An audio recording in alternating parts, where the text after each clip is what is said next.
It wasn't until 1953 that Nepal's first road connecting the capital, Kathmandu, with the Indian border was built. The first influx of tourists found a culture largely unchanged for hundreds of years. And in Patan, just 5 kilometres south of Kathmandu, a wealth of ancient buildings. Nepal is the birthplace of the Buddha. Patan, going back 1700 years, is the oldest Buddhist settlement of all. Surviving to this day are over 1,000 temples, shrines and monuments, although most of the buildings date back to the 16th and 17th centuries.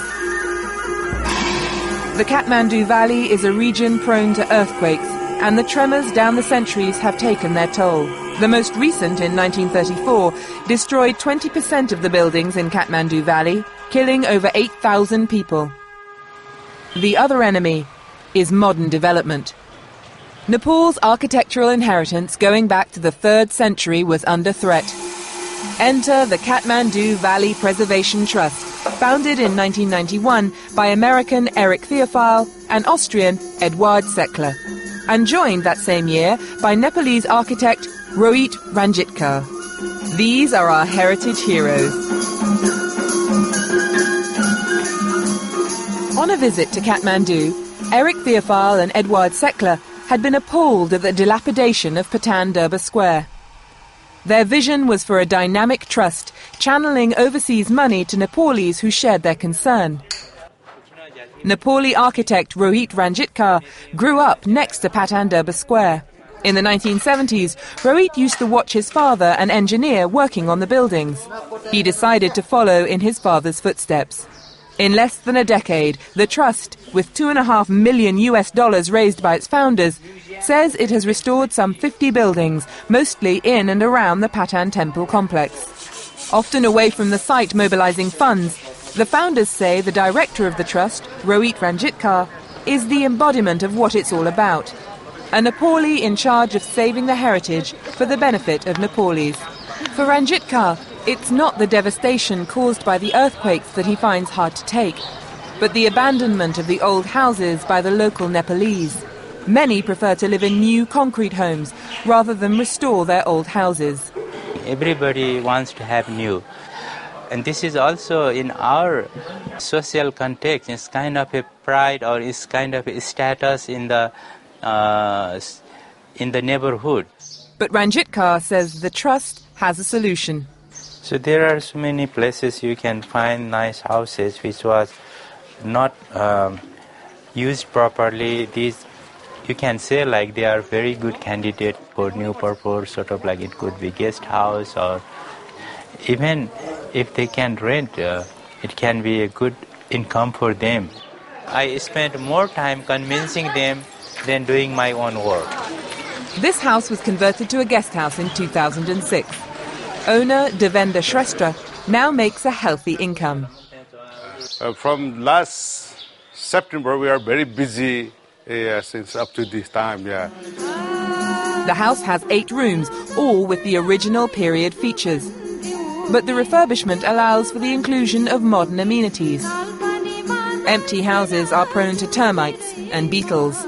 This house was pretty in bad state, in dilapidated state when we take over. It was unused since 94-95. Nobody was living here. People has to live here. They have to. It needs a movement. It needs a vibration. Otherwise, insect will start, eating the wood and making holes in the mud.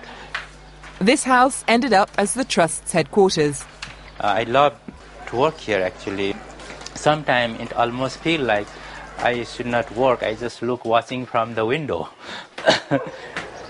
Ranjitkar's office overlooks the Patan Royal Palace complex, constructed in the 17th century by King Malla. Despite earthquake damage in 1833 and again in 1934, it is still one of the finest intact grouping of palaces and temples in South Asia. This is the most important part of the whole restoration project. This was built in 1627 from the King Siddhi Narsingh Malla, who is very religious king. There are about 75 images all around. Almost every goddesses and gods are here. The temple buildings are popular with Kathmandu's tourists, Over 500,000 came here last year. It's given Ranjit Kaur another idea for finding new uses for heritage buildings.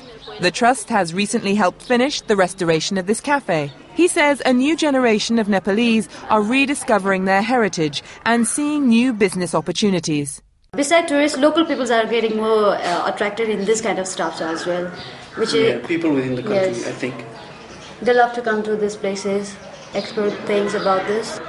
However, tourism was badly affected by the 10-year insurgency of the Maoists. A peace deal was signed in 2006, but a recent strike kept tourists off the streets for a week, wreaking havoc with a fragile economy. I feel still, if the politically everything is stable, people still want to visit the Kathmandu Valley because it's all very unique architectural masterpieces. It's not only in different buildings, even in one monument, in one temple, you see like hundreds of different elements, hundreds of different details. That's why we say our architectural heritage is a very unique heritage in the world.